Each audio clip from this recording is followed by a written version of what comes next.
फ्रीची वस्तू असले ना, आपण त्याची तेवढी किंमत करत नाही. तर आमच्याकडे इकडे आता एवढा आवळे आलेले आहेत ना, तर यांनी भरपूर असे आवळे आणलेले होते 3 ते 4 दिवसापूर्वी.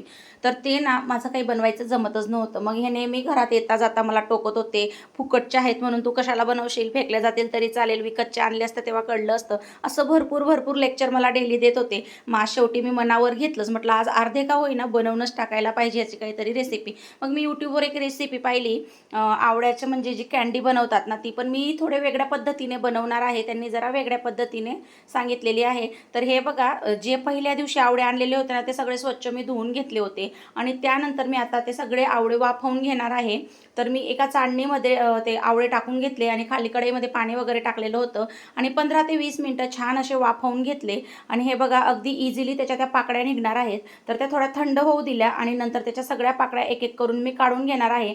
आणि हे काम दिसायला जरी सोपं असलं तरी ते तेवढं सोपं नाही आहे. कारण हे बघा, हे एक-एक आवळ्याच्या अशा पाकळ्या काढणं खूप म्हणजे किचकट काम आहे, वेळ भरपूर जातो. तर मी आता ह्या पटापट अशा सगळ्या पाकळ्या काढून घेते. मुलांना सांगितलं असतं, पण हे जास्त दिवस स्टोअर करून ठेवायचं म्हटल्यावर थोडं म्हणजे स्वच्छतेनेच केलेलं बरं. मुलं कसं आहे, खेळता-खेळता काढलं असतं त्यांनी आणि परत खराब हात लागले असते आणि लवकर खराब होण्याची शक्यता असते, म्हणून मी एकटीने सगळं केलं.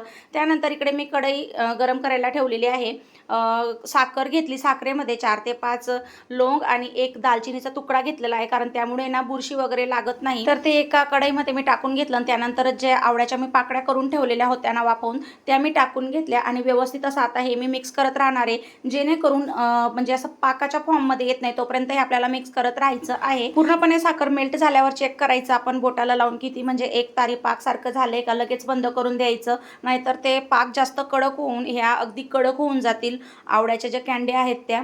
त्यामुळे फक्त हे छान असं पातळ होईपर्यंत आपल्याला शिजवून घ्यायचं आहे. अगदी 12 ते 15 मिनिटं लागत असतील, त्याच्यापेक्षा जास्त वेळ लागत नाही. तर हे बघा किती छान आहे आता इथं शिजत आलेलं आहे आणि हे बघा आवळ्याला चकाकी यायला लागली म्हणजे हे रेडी होत आलेलं आहे. तर इथं मी आता गॅस बंद करून याला थंड होऊ देईन आणि दुसऱ्या दिवशी हे डब्यामध्ये भरून ठेवणार आहे.